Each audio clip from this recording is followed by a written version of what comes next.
তা হচ্ছে হজ্জের শিক্ষা ও আমাদের করণীয়। এই মৌসুমই হচ্ছে হজ্জের মৌসুম।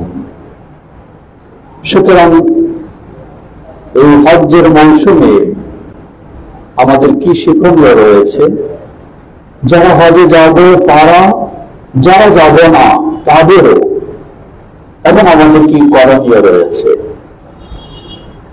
সেই বিষয়কে সামনে রেখে কিছু কথা বলবো ইনশাআল্লাহ। তার পূর্বে যুলহিজ্জাহ মাসের প্রথম 10 দিন এর মর্যাদা, তাৎপর্য ও আমাদের করণীয় সম্পর্কে সামান্য একটু স্মরণ করে দিতে চাই।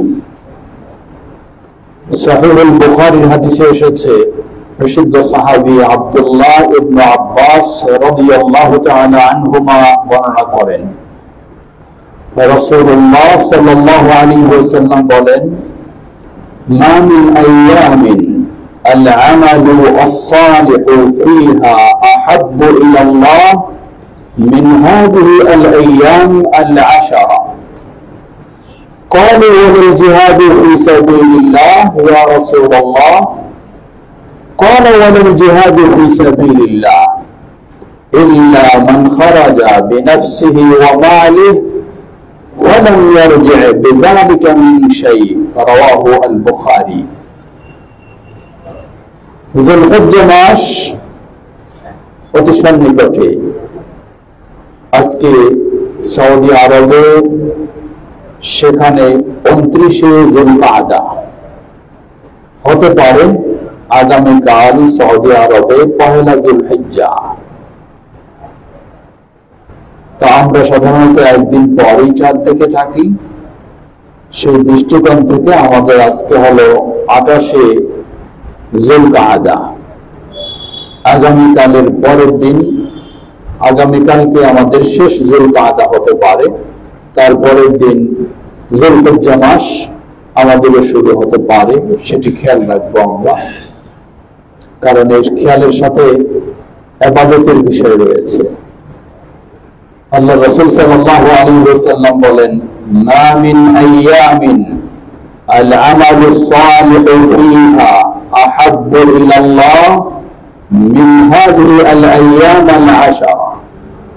পৃথিবীর বুকে এমন কোন দিন নেই যেই দিনের ভালো কাজগুলি আল্লাহর কাছে সবচেয়ে বেশি প্রিয় এই 10 দিনের চেয়ে।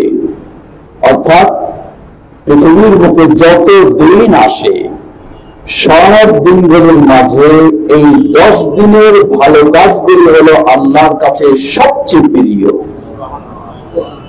এই 10 দিন মানে যুলহিজ্জাহ মাসের 1 তারিখ থেকে 10 তারিখ পর্যন্ত কি ধরনের আল্লাহর কাছে প্রিয়, সাহাবায়ে কেরাম আরেকটু স্পষ্ট হওয়ার জন্য প্রশ্ন করলেন, ওয়াল জিহাদু ফি সাবিলিল্লাহ।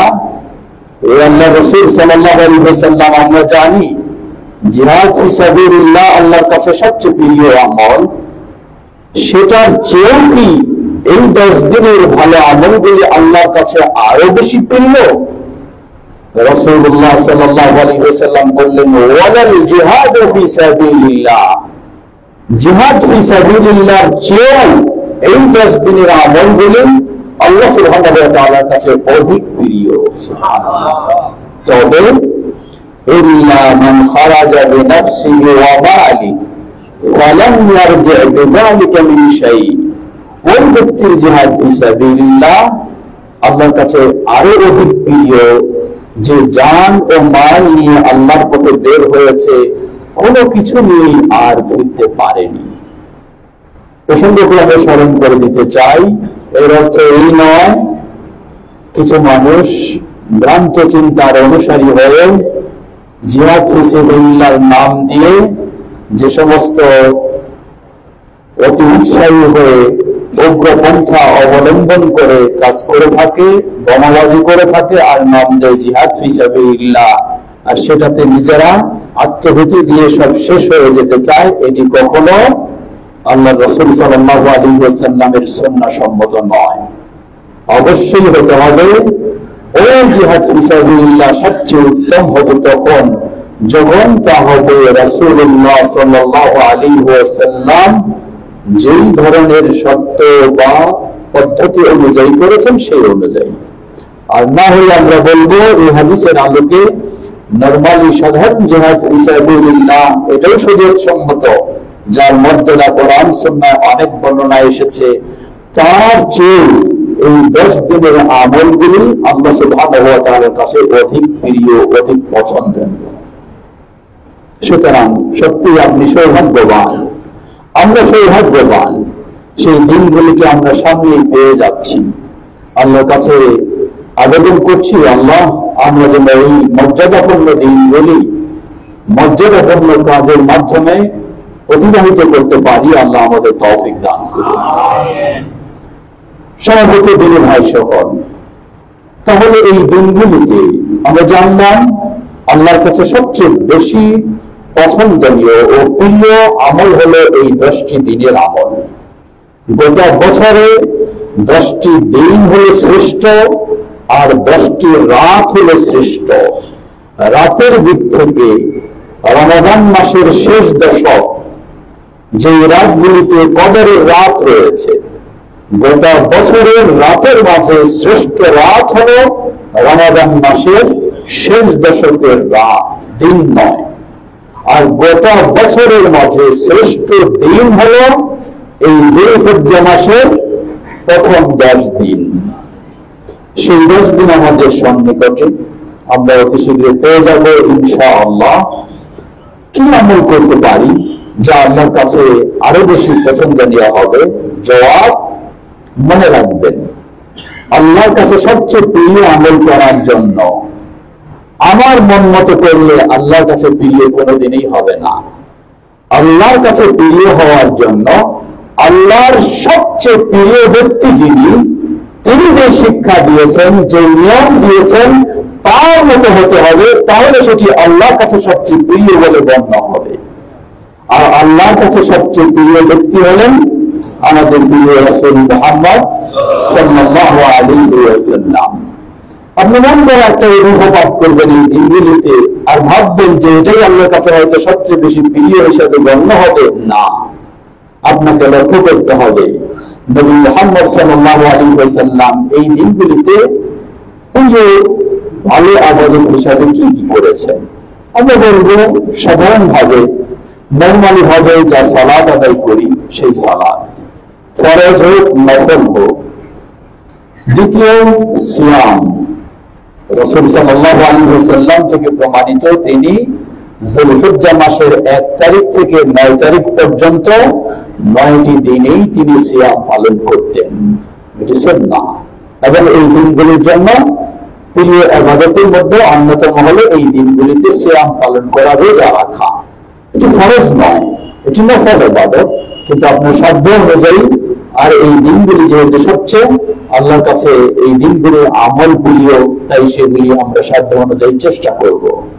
বিশেষ করে এই দিনগুলির মাঝে এমন একটি দিন যা আগের দিনে আমি এখানে বলেছিলাম, সহিহ মুসলিমের হাদিস, আল্লাহ রাসূল সাল্লাল্লাহু আলাইহি ওয়াসাল্লাম বলেন, সাওমু ইয়াউমি আরাফা আহতাসিবু আলাল্লাহ আন ইউকাফিরা আস-সানা আল্লাতী ক্বাবলা ওয়াস-সানা আল্লাতী বা'দা, রাওয়াহু মুসলিম। আরাফা দিবসের সিয়াম আমি আল্লাহর কাছে আশাবাদী, আল্লাহ সুবহানাহু ওয়া তাআলা এই একটি দিবসের সিয়াম রোজার বিনিময়ে অতীতের 1 বছর এবং ভবিষ্যতের অগ্রিম আরেক বছর, 2 বছরের গুনাহগুলিকে ক্ষমা করে দেবেন।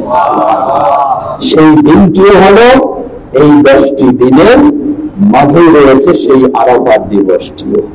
লক্ষ্য করুন, যাদের সুযোগ হবে, সামর্থ্য হবে, হজে যাবেন, তারা তো সেই হজে আরাফার ময়দানের মর্যাদা লাভ করবেন, যেই দিন বিশেষ ক্ষমা করা হয়, যেই দিন আল্লাহ সুবহানাহু ওয়া তাআলা বান্দাদেরকে, আরাফাবাসীদেরকে নিয়ে গর্ববোধ করে ফেরেশতাদেরকে সম্বোধন করে বলেন, ওই দিনটি, এই মর্যাদার দিন যারা হজে যাবেন তারা যেমন লাভ করেছেন বা করবেন, যারা হজে যেতে পারবেন না, আল্লাহ সুবহানাহু ওয়া তাআলা তাদেরকে একেবারেই বঞ্চিত করেননি, বরং আরেকটি ইবাদত দিয়ে তাদেরকেও আল্লাহ সুবহানাহু ওয়া তাআলা সুযোগ করে দিয়েছেন। সুবহানাল্লাহ। সুতরাং পৃথিবীর যেখানে আপনি থাকুন, আরাফাত দিবসের সিয়াম, সেই দিবসের সিয়াম আপনি পালন করবেন। কবে সেই দিবসটি? আগামীকালকের চাঁদ দেখা অনুযায়ী সেটি হয়তো আমরা বুঝতে পারবো। আমাদের বাংলাদেশের মানুষদের জন্য বলতে হবে, যদি আপনি এখানকারও চাঁদ দেখে নবম দিনে করতে চান, করতে পারেন, তবে উত্তম মনে করি, যেহেতু আমরা সরাসরি এখন বুঝতে পারছি যেদিন আরাফা অনুষ্ঠিত হবে, সেদিন আপনি রাখলে সেটি উত্তম মনে করি। এর অর্থ আবার এই নয় তাহলে পরের দিন আপনি কুরবানি শুরু করে দিবেন বা ঈদের সালাত শুরু করে দিবেন, তা নয়। ঈদের সালাত যেদিন এই মুসলিমরা সবাই যেদিন ঈদের সালাত আদায় করবে, আপনি সেদিনে ঈদের সালাত আদায় করবেন। তাহলে দ্বিতীয় ইবাদত হলো এই 10 দিনে সিয়াম পালন করা। তৃতীয় ইবাদত হলো অন্য একটি হাদিস, মুসনাদ আহমদের হাদিস, সেই হাদিসের সহিহ আল্লাহ রাসূল সাল্লাল্লাহু আলাইহি ওয়াসাল্লাম বলেন, মা মিন আইয়ামিন আল আমালু সালিহু ফিহা আহাব্বু আযকা ইলাল্লাহ আও আযকা ইনদাল্লাহ فمن هذه الأيام العشرة فأكثروا فيها التهليل والتكبير والتحميد। আল্লাহর কাছে সবচেয়ে প্রিয় ইবাদত যে দিনগুলিতে, সেই দিনগুলি হলো এই 10 দিন যুলহিজ্জা মাসের। সুতরাং তোমরা এই 10টি দিনে বেশি বেশি তাহলিল, লা ইলাহা ইল্লাল্লাহ, বেশি বেশি তাকবীর, আল্লাহু আকবার, বেশি বেশি তামহিদ, আলহামদুলিল্লাহ, এগুলি পাঠ করো।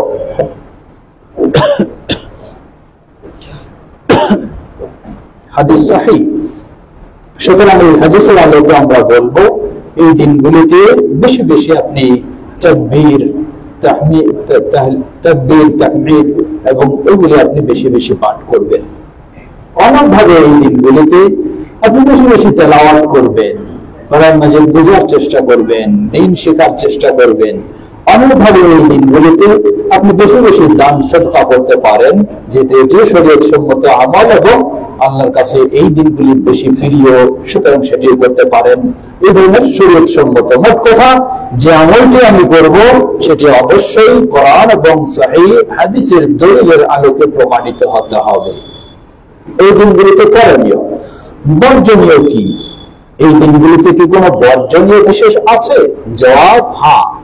সহিহ মুসলিমের আরেক হাদিসে প্রমাণিত, আল্লাহ রাসূল সাল্লাল্লাহু আলাইহি ওয়াসাল্লাম বলেন, মান রাআ হিলালা যিল হিজ্জা ওয়া আরাদা আন ইউদাহিয়া ফালা ইয়াখুদান্না মিন শা'রিহি ওয়ালা মিন আযফারিহি, রাওয়াহু মুসলিম। যে ব্যক্তি যুলহিজ্জা মাসের চাঁদ দেখে এবং কুরবানি করার ইচ্ছা পোষণ করে, সে যেন এই চাঁদ দেখার পর থেকে কুরবানি পর্যন্ত তার নখ চুল কাটা বন্ধ রাখে। এটি নির্দেশ দিলেন, একটি নিষেধ জারি করলেন রাসূল সাল্লাল্লাহু আলাইহি ওয়াসাল্লাম। এখানে বলা হয়েছে যে ব্যক্তি যুলহিজ্জা মাসের চাঁদ দেখবে এবং কুরবানির ইচ্ছা পোষণ করবে। এর অর্থ কি বোঝায়? কারা কুরবানির ইচ্ছা পোষণ করে? এর দ্বারা কাকে বোঝানো হয়েছে? যে ধরে নেন আমার একটা ফ্যামিলি রয়েছে, আমার ফ্যামিলিতে আমার অনেক কয়েকজন সদস্য রয়েছে, আমি কুরবানি করার ইচ্ছা পোষণ করেছি, সবার পক্ষ থেকে আমি কুরবানি দেব, তাই নিষেধাজ্ঞাটা হচ্ছে আমার জন্য, আমার স্ত্রীর জন্য নয়, আমার বাচ্চাদের জন্য নয়, নিষেধাজ্ঞাটা হলো আমার জন্য। আর আমার স্ত্রী যদি সে স্বতন্ত্র আলাদা কুরবানি দেয়, তাহলে নিষেধাজ্ঞা হবে তারও জন্য, মানে যে কুরবানি দেবে। তাহলে আমি দিচ্ছি পরিবারের সকলের পক্ষ থেকে, তাই নিষেধাজ্ঞা হলো আমার জন্য।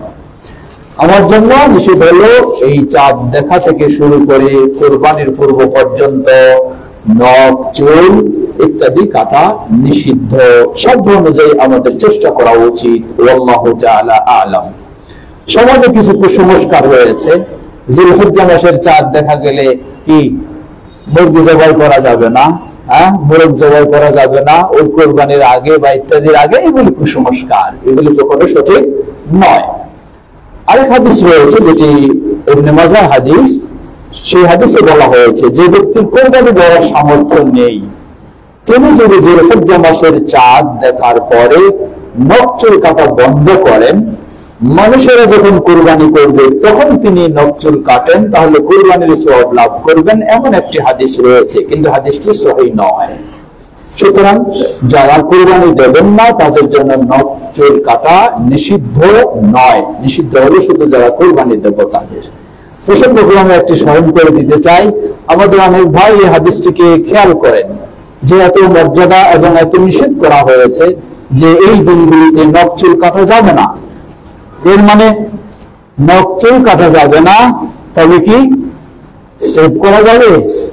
হ্যাঁ, সেভ করাও যাবে না, ভালো বুঝলেন, কিন্তু ঈদের দিন আবার তিনি সেভ করে ফেলেন, তাহলে তো বুঝলেন না। সেভ করা এই দিনগুলিতে যেমন নিষিদ্ধ, একজন পুরুষ মুসলিমের জন্য সর্বাবস্থায় সেভ করা নিষিদ্ধ, হারাম, জায়েজ নয় কখনো। আল্লাহু তাআলা আ'লাম। আসুন আমরা এই দিনগুলিতে যেভাবে ইসলামী মর্যাদা এসেছে, গুরুত্ব এসেছে, আমরা যেন সেই মর্যাদা গুরুত্ব দিয়ে এই দিনগুলিকে কাজে লাগাতে পারি, আল্লাহর প্রিয় আমল করে আল্লাহর প্রিয় হতে পারি। আল্লাহ আমাদের সকলকে সে তৌফিক দান করুন। প্রিয় ভাইরা আমার, ফিরে আসি আমরা আমাদের নির্দিষ্ট বিষয়ের দিকে। যদিও সময় অনেকটা হয়ে গেছে, আমরা অত সময় নেব না, অল্প সময়ই করব। আমাদের আলোচ্য বিষয় ছিল হজ্জের শিক্ষা ও আমাদের করণীয়। হজ আমরা সবাই জানি ইসলামের পঞ্চম রোকন হলো হজ্জ বাইতুল্লাহিল হারাম। আর এই হজ সকল মানুষের জন্য নয়, হজ হলো শুধুমাত্র সামর্থ্যবান ব্যক্তিদের জন্য, শুধুমাত্র সামর্থ্যবান ব্যক্তিদের জন্য। সেই সামর্থ্যের দিক রয়েছে, পুরুষের জন্য এক রকমের সামর্থ্য, নারীদের জন্য বাড়তি কিছু সামর্থ্যের বিষয় রয়েছে। একজন মেয়ে মানুষের টাকা পয়সা হলেই হজে যাওয়া যাবে না, যতক্ষণ না তিনি একজন সফর সঙ্গী মাহরাম পান, না হলে তার জন্য নিষিদ্ধ। তো আমি বলছিলাম যে হজ একদিক থেকে ইসলামের পঞ্চম রকম, সামর্থ্যবানদের জন্য ফরজ ইবাদত। অপর দিক থেকে হজ এটি হচ্ছে নিজের জীবনের সব গুনাহগুলিকে মাফ করে নিয়ে নিষ্পাপ হওয়ার মতো একটি ইবাদত। আল্লাহ রাসূল সাল্লাল্লাহু আলাইহি ওয়াসাল্লাম বলেন, মান হাজ্জা লিল্লাহ ওয়ালাম ইয়ারফুস ওয়ালাম ইয়াফসুক রাজা'a কায়াউমিন ওয়ালাদাতহু উম্মুহু, রাওয়াহু আল বুখারী। যে আল্লাহর সন্তুষ্টি অর্জনের জন্য হজ পালন করবে, এই হজ্জে কোনো অশ্লীলতায় লিপ্ত হবে না, কোনো অবাধ্যতায় লিপ্ত হবে না, তাহলে ওই ব্যক্তি যেন তার মা তাকে যেভাবে নিষ্পাপ হিসাবে জন্মদান করেছে সেইভাবেই নিষ্পাপ হিসাবে হজ থেকে প্রত্যাবর্তন করবে। দ্বিতীয় অন্য আরেক হাদিসে এসেছে, আল হাজ্জুল মাবরুর লাইসা লাহু আল জাযা ইল্লাল জান্নাহ। আল্লাহর কাছে গৃহীত কবুল হজ, এর সরাসরি প্রতিদান হলো জান্নাত। সুতরাং হজ কত মর্যাদাপূর্ণ একটি ইবাদত বলার অপেক্ষা রাখে না। আমরা একটু আসি, হজের শিক্ষা কি, যা আমাদের জন্য এবং গোটা মুসলিম বিশ্বের মুসলিমদের জন্য হজ থেকে কি শিক্ষা হতে পারে বা আমরা দিতে পারি। জবাব খুব সংক্ষিপ্ত ভাবে আমরা যাই। প্রথম শিক্ষা নিতে পারি, নবী মুহাম্মদ সাল্লাল্লাহু আলাইহি ওয়াসাল্লাম যখন 10ম হিজরিতে বিদায় হজ পালন করলেন, এই বিদায় হজ পালনের সময় নবী সাল্লাল্লাহু আলাইহি ওয়াসাল্লামের সাথে প্রায় 1,25,000 থেকে 1,45,000 নারী পুরুষ সাহাবী সাথে ছিলেন। তারা বিদায় হজ্জে অংশগ্রহণ করেছিলেন। রাসূল সাল্লাল্লাহু আলাইহি ওয়াসাল্লামের এই বিদায় হজ্জের চিত্র সাহাবায়ে কেরাম তাদের হৃদয়ে ধারণ করে রেখেছিলেন, যা পরবর্তী তারা বর্ণনা দিয়েছেন। যিনি সবচেয়ে গোটা হজের শুরু থেকে শেষ পর্যন্ত পরিপূর্ণ চিত্রটি ধারণ করেছেন, তিনি হলেন প্রসিদ্ধ সাহাবী জাবির ইবনে আব্দুল্লাহ রাদিয়াল্লাহু তাআলা আনহুমা। এই সাহাবীর এই বিস্তৃত লম্বা হাদিসটি সহিহ মুসলিমে এসেছে। সাহাবী জাবির ইবনে আব্দুল্লাহ রাদিয়াল্লাহু আনহু তিনি বলছেন, আমি রাসূল সাল্লাল্লাহু আলাইহি ওয়াসাল্লামের সাথে এই হজ্জের সফরে রয়েছি। কেমন মানুষ ছিল, সামনে আমার যতদূর দৃষ্টি যায় শুধু মানুষ আর মানুষ, পিছনে যতদূর দৃষ্টি যায় শুধু মানুষ আর মানুষ। ডানে বামে একই অবস্থা। এই সময়ে এইভাবে রাসূল সাল্লাল্লাহু আলাইহি ওয়াসাল্লামের কাছে থেকে তিনি হজ করলেন। তিনি প্রথমে বললেন, আহাল্লান নবী সাল্লাল্লাহু আলাইহি ওয়াসাল্লাম বিত-তাওহীদ। নবী সাল্লাল্লাহু আলাইহি ওয়াসাল্লাম তার হজ্জের কার্যক্রম ইহরাম শুরু করলেন তাওহীদ দিয়ে। কেন তিনি বললেন যে নবী সাল্লাল্লাহু আলাইহি ওয়াসাল্লাম তার হজ্জের কার্যক্রম শুরু করলেন তাওহীদ দিয়ে? কারণ নবম হিজরি এর পূর্ব পর্যন্ত, অষ্টম হিজরি পর্যন্ত বাইতুল্লাহ মক্কার মুশরিকরাও হজ করত। অষ্টম হিজরি পর্যন্ত। নবম হিজরিতে তাদের জন্য নিষেধাজ্ঞা জারি করা হয়েছে। দশম হিজরি থেকে তাদের বাইতুল্লাহ হজ করা বা প্রবেশ করা বন্ধ হয়ে গেছে। তো মক্কার মুশরিকরাও হজ করত, কারণ হজ তো এসেছে ইব্রাহিম আলাইহিস সালাতু ওয়াস সালাম থেকে ধারাবাহিকভাবে। সেই সূত্রে মক্কার মানুষেরা ছিল ইব্রাহিম আলাইহিস সালামের ধর্মের উপরে। অতঃপর মূর্তি পূজায় তারা প্রতিমা পূজারী হয়ে মুশরিক হয়ে গেছে, কিন্তু তারা সেই সিস্টেম অনুযায়ী আবার হজ পালন করত। তাদের হজের তালবিয়া আর নবী মুহাম্মদ সাল্লাল্লাহু আলাইহি ওয়াসাল্লামের হজের তালবিয়া, এখানে হলো পার্থক্য। সহিহ মুসলিমের হাদিসে এসেছে, মক্কার মুশরিকরা যখন হজ করত, তালবিয়া ইহরাম বাঁধত, তালবিয়া পাঠ করত, তারা কি বলতো? তারা বলতো, লাব্বাইক আল্লাহুম্মা লাব্বাইক লা শারীকা লাকা ইল্লা শারীকা তামলিকুহু ওয়া মা মালাক। তারা এইভাবে তালবিয়া পাঠ করত, বলতো, লাব্বাইক আল্লাহুম্মা লাব্বাইক, হে আল্লাহ আপনার দরবারে হাজির, লা শারীকা লাক, আপনার কোনো শরীকা নাই, ইল্লা শারীকা, তবে একটা শরীক আছে, তামলিকুহু ওয়া মা মালাক, তবে এই শরীক যা কিছু ক্ষমতা রাখে সব কিছুর উপরে আবার আপনার ক্ষমতা আছে। কেন এই কথাটা বলতো তারা? কেন এইভাবে তালবিয়া পাঠ করত? এর কারণ হলো তারা একদিকে আল্লাহকে রব হিসাবে স্বীকার করত, স্রষ্টা হিসাবে স্বীকার করত, অপরদিকে বাইতুল্লাহ তখনও ৩৬০টা প্রতিমা ছিল, যেগুলির কাছে তারা মাথা নত করত, পূজা করত। বৃষ্টির প্রয়োজন হলে এক মূর্তির কাছে যেত, সন্তানের প্রয়োজন হলে আরেক প্রতিমার কাছে যেত, আবার ব্যবসা বাণিজ্যে উন্নতির প্রয়োজন হলে আরেক প্রতিমার কাছে যেত। এইভাবে তারা তাদের কাছে যেত। এই জন্য তারা বলতো যে আল্লাহ আপনার কোনো শরীক নাই, তবে একটা শরীক আছে। ওইটার মাধ্যমে তারা আল্লাহর কাছে কি চায়? সন্তান চায়। ওইটার মাধ্যমে তারা আল্লাহর কাছে বৃষ্টি চায়। ওইটার মাধ্যমে তারা আল্লাহর কাছে ব্যবসা বাণিজ্যে উন্নতি চায়। এই আকীদা বিশ্বাস শুধু ওই যুগের মুশরিকদের ছিল না, এই যুগের কিছু মুসলিমেরও ওই আকীদা বিশ্বাস আছে। তা কেমনে? সন্তানের প্রয়োজন হয়, বিশ্বাস করি যে সন্তান তো আল্লাহ দিবেন ঠিকই, কিন্তু দেওয়ানবাগী হুজুরের কাছে না গেলে পাওয়া যাবে না। নাউযুবিল্লাহ, নাউযুবিল্লাহ।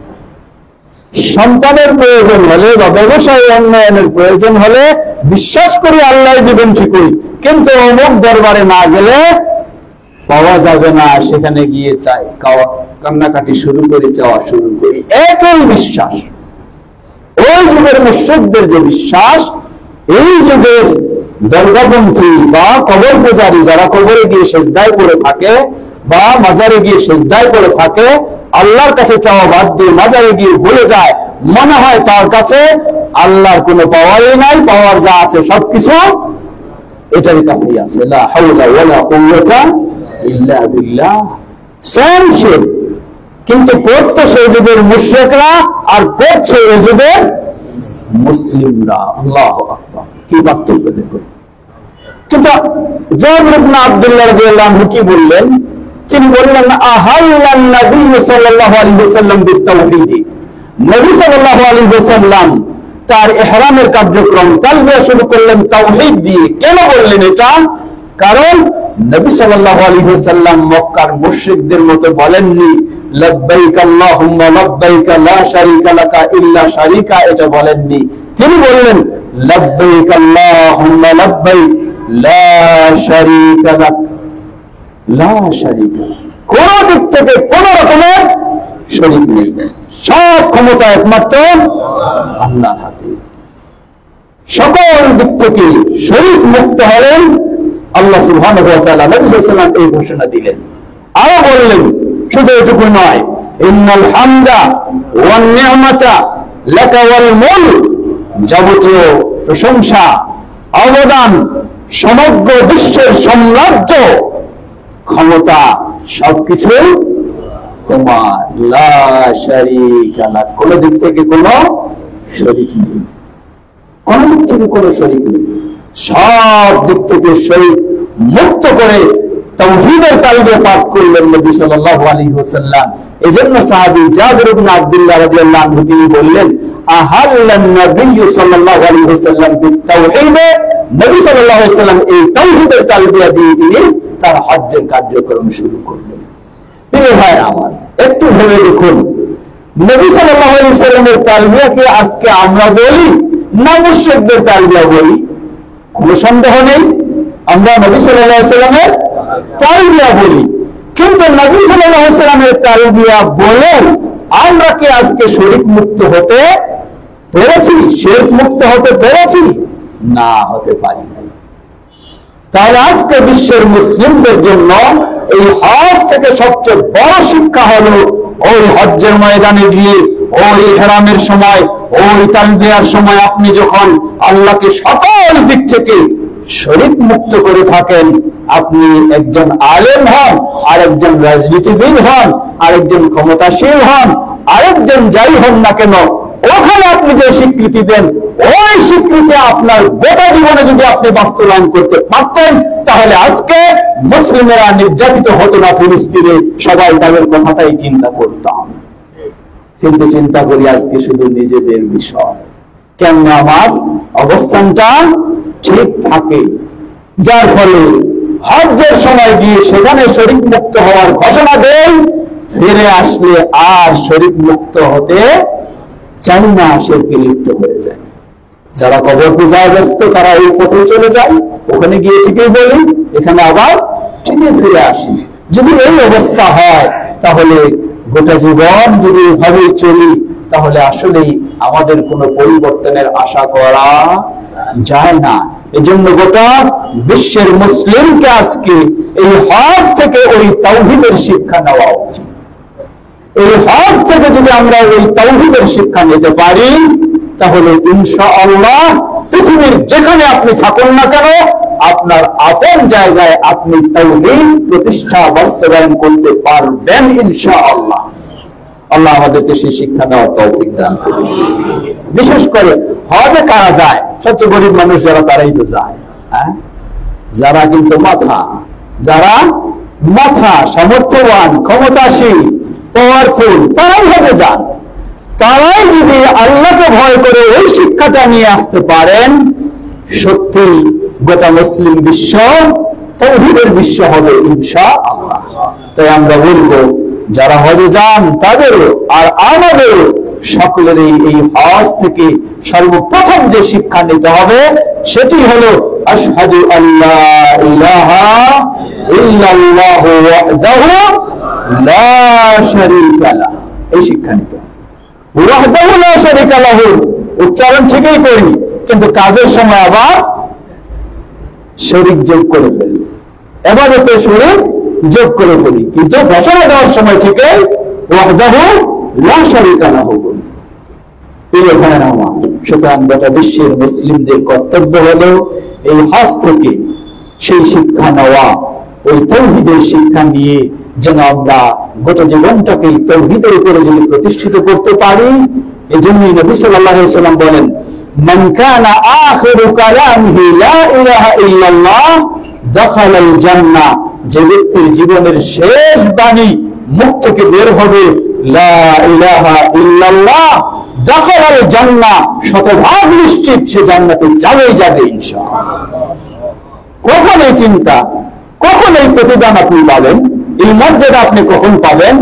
যখন গোটা জীবনটাকে আপনি লা ইলাহা ইল্লাল্লাহর উপরে প্রতিষ্ঠিত করবেন। আপনি বলবেন সকালে 1000 বার লা ইলাহা ইল্লাল্লাহ জিকির করছেন, জিকিরে আপনার জান ফানা করে দিচ্ছেন, আবার পীর সাহেবের পায়ে গিয়ে আপনি সেজদায় পড়ে গেছেন। তাহলে লা ইলাহা ইল্লাল্লাহ জিকির গুরুত্ব কোথায়? লা ইলাহা ইল্লাল্লাহ জিকির আপনাকে কোথায় আপনাকে শিরক থেকে বাঁচাবে?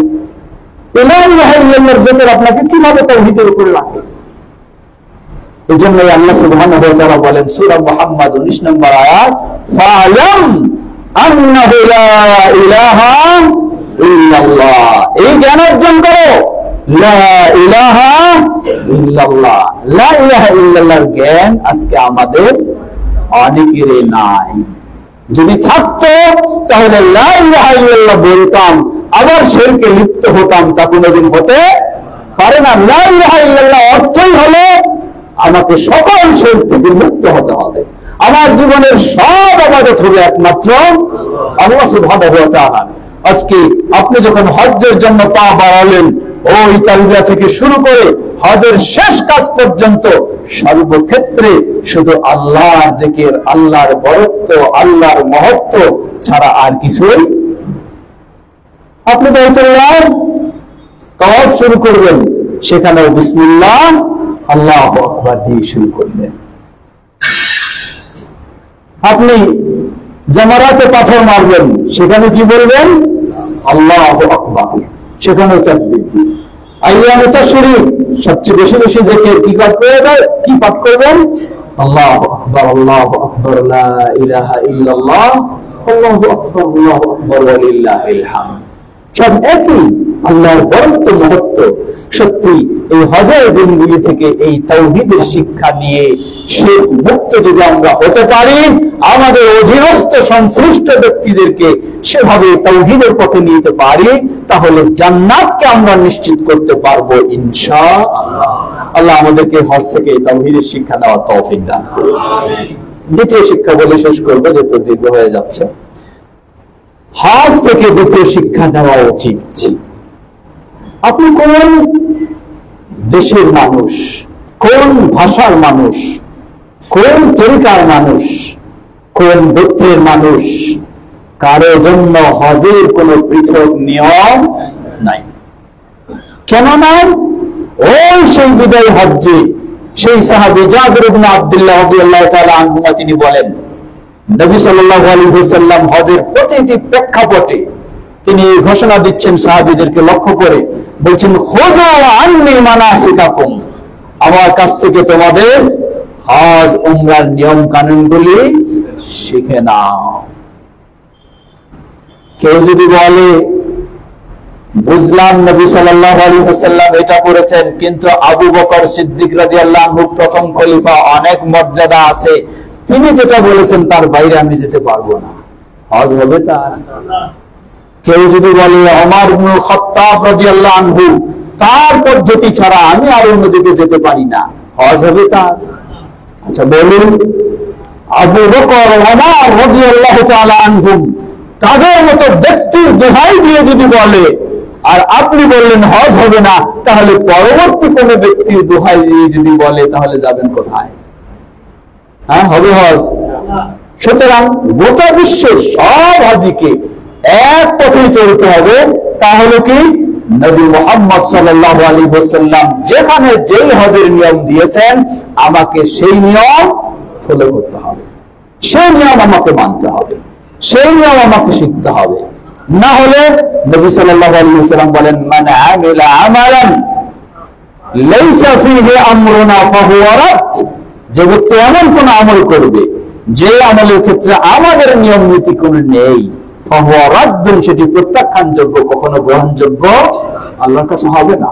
প্রিয় ভাইরা আমার, তবে কে কোন গোত্রের, কে কোন ভাষার, কে কোন বর্ণের আর কে কোন পেশার, সবাই গিয়ে যখন বাইতুল্লাহর হজ একই পদ্ধতিতে করার চেষ্টা করি, কারণ সবারই বিশ্বাস আছে আমি যদি মুহাম্মদ সাল্লাল্লাহু আলাইহি ওয়াসাল্লামের সুন্নাহ অনুযায়ী হজ না করি, তাহলে আমার হজ হয়তো আল্লাহর কাছে পৌঁছবে না।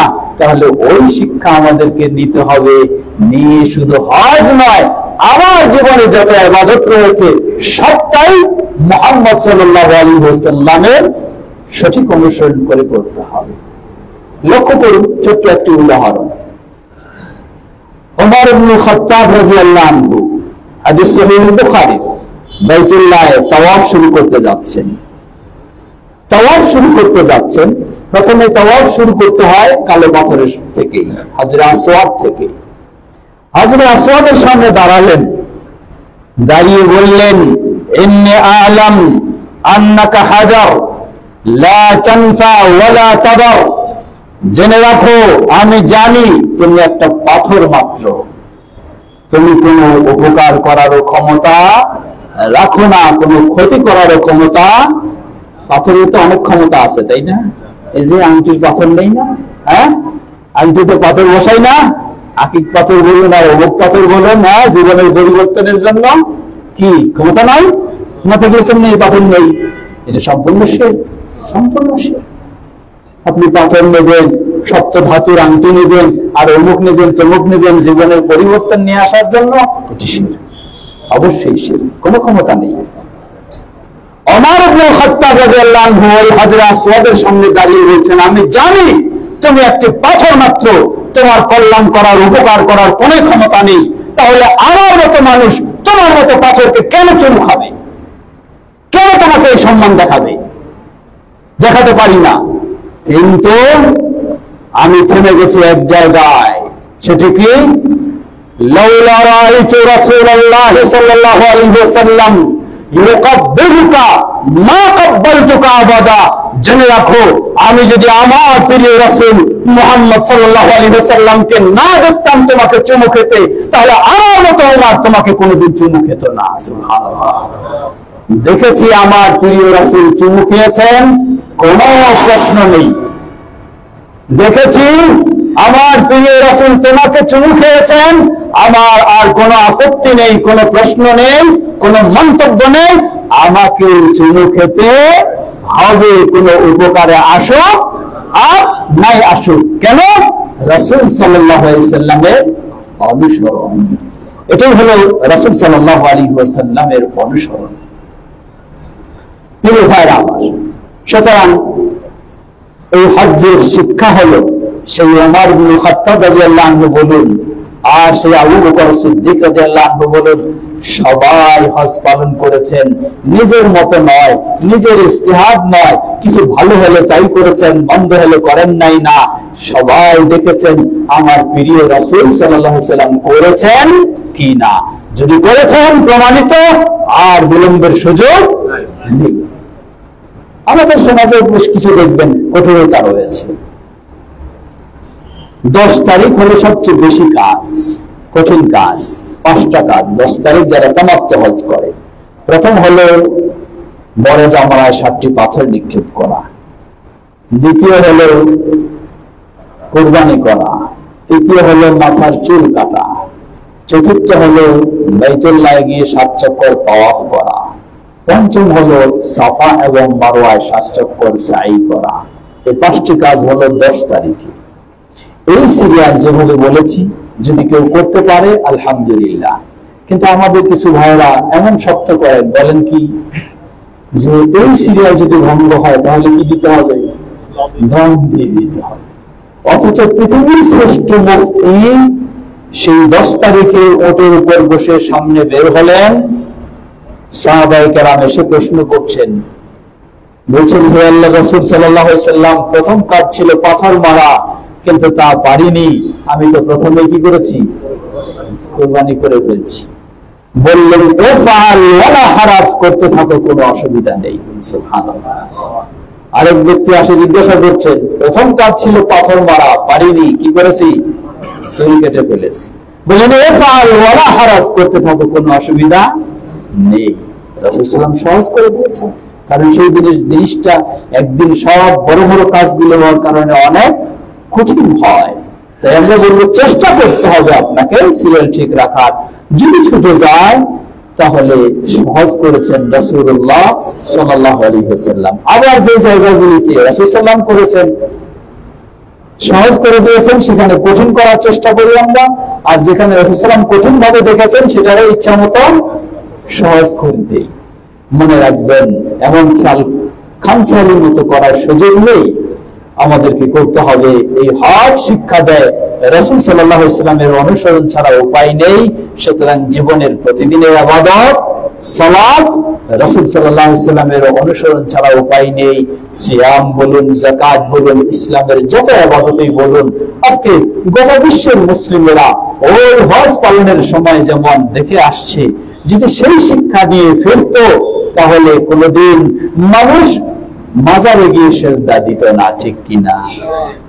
কোথায় সেই উহুদ প্রান্তে 70 জন প্রসিদ্ধ সাহাবী যারা শাহাদাত বরণ করেছেন, তাদের মাজার বলতে কিছুই নেই। একটু শিক্ষা নিন আপনি সেখান থেকে। যদি পৃথিবীর বুকে কারো মাজার প্রয়োজন হতো তাহলে মুহাম্মদ সাল্লাল্লাহু আলাইহি ওয়াসাল্লামের মাজার প্রয়োজন হতো, তা তো নেই। প্রয়োজন হতো আবু বকর সিদ্দিক রাদিয়াল্লাহু আনহুর মাজার, প্রয়োজন হতো ওমর ইবনে খাত্তাব রাদিয়াল্লাহু আনহুর মাজার, প্রয়োজন হতো সেই উহুদের শহীদদের মাজার, কিন্তু তা তো নেই। একটু শিক্ষা নিয়ে আসুন। বরং কি উল্টা বলে, এগুলো ওয়াহাবিরা সব ভেঙে দিয়েছে। ছিল মাজার, ওয়াহাবিরা সব ভেঙে দিয়েছে। লা হাওলা ওয়ালা কুওয়াতা ইল্লা বিল্লাহ। প্রিয় ভাইরা আমার, আসুন সঠিক জিনিস থেকে সঠিক শিক্ষা নেওয়ার চেষ্টা করি। গোটা জীবনটা যেন আল্লাহর তাওহীদ অতঃপর রাসূল সাল্লাল্লাহু আলাইহি ওয়াসাল্লামের সুন্নাহর উপরে গড়ে তুলতে পারি। আল্লাহ আমাদের সকলকে সে তৌফিক দান করুন। কথা দীর্ঘ হয়ে যাচ্ছে, দীর্ঘ করতে চাচ্ছি না। কয়েকটি ছোট্ট জিজ্ঞাসা দিয়ে শেষ করতে চাই। 1 সফরে কয়টি উমরা করা যাবে? জবাব, এটাও যদি আপনি প্রশ্ন করেন, আমি বলবো জবাব আমার কাছে না, জবাব হলো মুহাম্মদ সাল্লাল্লাহু আলাইহি ওয়াসাল্লামের কাছে। মুহাম্মদ সাল্লাল্লাহু আলাইহি ওয়াসাল্লাম 1 সফরে কয়টি উমরা করেছেন? আমাদের কিছু ভাই পাইকারি উমরা শুরু করে দেন। সময় পেয়েছেন শ্বশুরের পক্ষ থেকে, শাশুড়ির পক্ষ থেকে, শালার পক্ষ থেকে, ভাইয়ের পক্ষ থেকে, একেবারে পাইকারি উমরা নিয়ে ব্যস্ত হয়ে যায়। না, এই ধরনের ব্যস্ত হওয়া উচিত নয়। রাসূল সাল্লাল্লাহু আলাইহি ওয়াসাল্লাম কি করলেন? আয়েশা রাদিয়াল্লাহু আনহা উমরা ছুটে গিয়েছিল, তিনি কাঁদছেন বিদায় হওয়ার মুহূর্তে। বললেন, কি হলো তোমার? বললেন, সবাই 2টি কাজ করে ফিরছে আর আমার তো একটি কাজ হয়েছে। মানে সবাই উমরা এবং হজ হয়েছে, আর আমার শুধু হজ হয়েছে, উমরা হয়নি। কারণ শুরুতে তিনি পিরিয়ড শুরু হয়েছিল, তিনি পারেননি উমরা করতে। তখন আল্লাহ রাসূল নির্দেশ দিলেন আয়েশা রাদিয়াল্লাহু আনহার ভাই আব্দুর রহমানকে, যে তুমি নিয়ে যাও সেই তানঈম থেকে, ইহরাম হারামের বাইরে থেকে, সেখান থেকে ইহরাম বেঁধে এসে তার উমরা ছুটেছিল, উমরাটা করবে। রাসূল সাল্লাল্লাহু আলাইহি ওয়াসাল্লাম সুযোগটা নিতে পারতেন যে আমার স্ত্রী যেহেতু, আমি নিয়ে যাই আর একটা উমরা করে ফেলবো, তাই না? কিন্তু তো নেন নাই। রাসূল সাল্লাল্লাহু আলাইহি ওয়াসাল্লামের কথা সাহাবী আব্দুর রহমান তিনি নিয়ে গেলেন, কিন্তু তিনিও উমরা করলেন না, কারণ আগে করেছেন। এজন্য এইগুলি করা উচিত নয়। তাই আমরা বলবো, যতটুকু আপনি সুযোগ পাবেন বাইতুল্লাহ সালাত আদায় করবেন, সেখানে তেলাওয়াত করবেন, বেশি বেশি আল্লাহর কাছে কাঁদবেন, দোয়া করবেন, সেটাই। আয়েশা মসজিদ থেকে ইহরাম বাঁধা যাবে কি? জবাব, আয়েশা মসজিদ, এটিকে তানঈম বলা হয়, সেটি হারাম সীমানার বাইরে। যারা মক্কায় অবস্থান করে তাদের মিকাত হলো হারাম সীমানার বাইরে গিয়ে তারা ইহরাম বেঁধে আসবে। সুতরাং তাদের জন্য এটি মিকাত, অসুবিধা নেই, তাদের জন্য ঠিক আছে। কিন্তু আপনি এখানে সময় পেয়েছেন তাই গিয়ে খালি ইহরাম বেঁধে উমরা করবেন, এটা আপনার জন্য ঠিক নয়। হজের মাঠে সালাত কসর হবে, নাফিল সালাত হবে, আদায় করতে হবে। জবাব, রাসূল সাল্লাল্লাহু আলাইহি ওয়াসাল্লাম যেভাবে করেছেন আপনি সেভাবেই করবেন। রাসূল সাল্লাল্লাহু আলাইহি ওয়াসাল্লাম আরাফায় একত্রে 2 ওয়াক্ত সালাত আদায় করেছেন, জমা একত্রে করেছেন এবং কসর করেছেন জোহরের সময়। আবার মুজদালিফায় একত্রে 2 ওয়াক্ত করেছেন এবং কসর করেছেন মাগরিব এবং এশার সময়। ঠিক আপনিও সেটাই করবেন, এটি সুন্নাহ। 7 ভাগে কুরবানি উত্তম না একটি কুরবানি একা করা দেওয়া উত্তম? জবাব, কোনো সন্দেহ নেই, যদি একাই দিতে পারেন সেটি তো অবশ্যই উত্তম, নির্ভেজাল, বেশি সওয়াব হবে, বেশি আপনি করেছেন। তবে কেউ যদি বলে থাকে যে 7 ভাগে যারা মুকিম তাদের জন্য জায়েজ নেই, এ কথা সঠিক নয়। অবশ্যই জায়েজ রয়েছে, যার সামর্থ্য কম তিনি দেবেন, আর যার সামর্থ্য রয়েছে তিনি একাই দেবেন, সেটি হলো উত্তম। আল্লাহু তাআলা আ'লাম। কথা প্রশ্ন তো অনেক থাকবে, আমরা কি প্রশ্ন? আচ্ছা,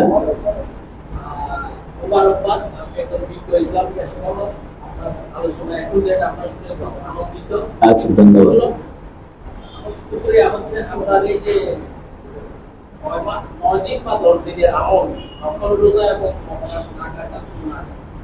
আমরা জানি পড়াশোনা ওয়াজিব না, মুস্তাহাব। এই মুস্তাহাবের সাথে আপনি জিহাদ কম্পেয়ার করলেন, জিহাদকে এটা গুরুত্ব দেওয়া হয়ে গেছে কোরআন হাদিসের আলোকে বলবেন। 2 নাম্বার হচ্ছে বর্তমান সৌদি বাচ্চারা মহরম ছাড়া মেয়েরা হজে যেতে পারে। দুই, ওখানে শত শত আলেমকে জেলে দিচ্ছে। এই ব্যাপারে আপনার মতামত আমি জানতে চাই। ধন্যবাদ। প্রথম বিষয় বলবো, আপনি আমাদের ভাই বলেছেন যে 9 দিনে নখ চুল কাটাটাও নফল এবং ইবাদত গুলিও নফল।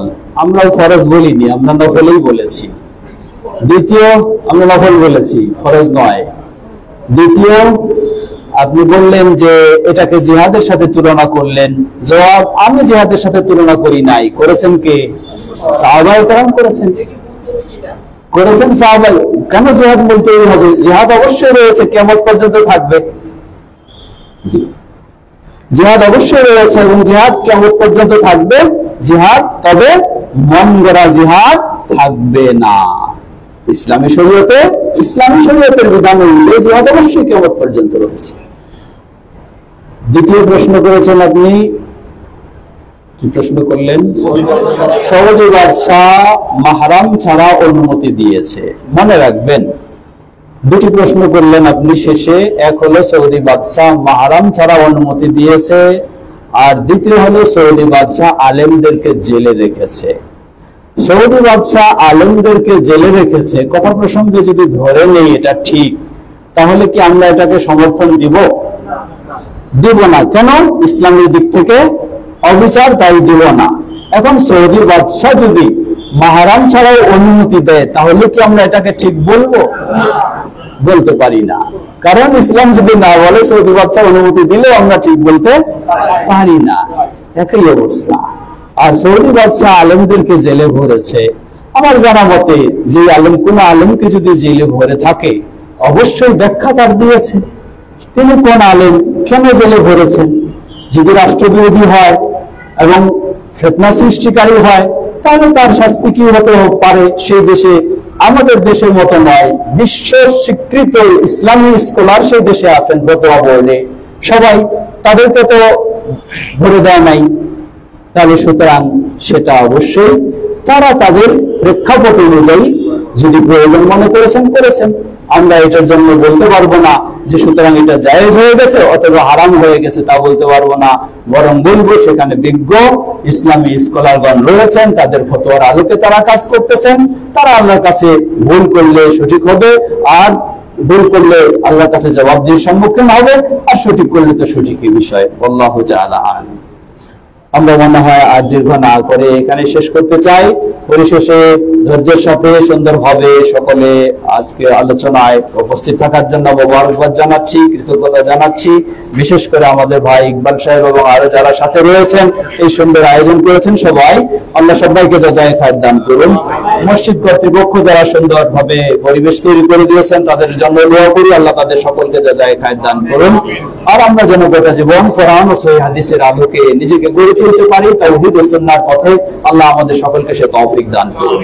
সুবহানাকাল্লাহুম্মা ওয়া বিহামদিকা আশহাদু আল লা ইলাহা ইল্লা আনতা আস্তাগফিরুকা ওয়া আতুবু ইলাইক। আসসালামু আলাইকুম ওয়া রাহমাতুল্লাহি ওয়া বারাকাতুহু।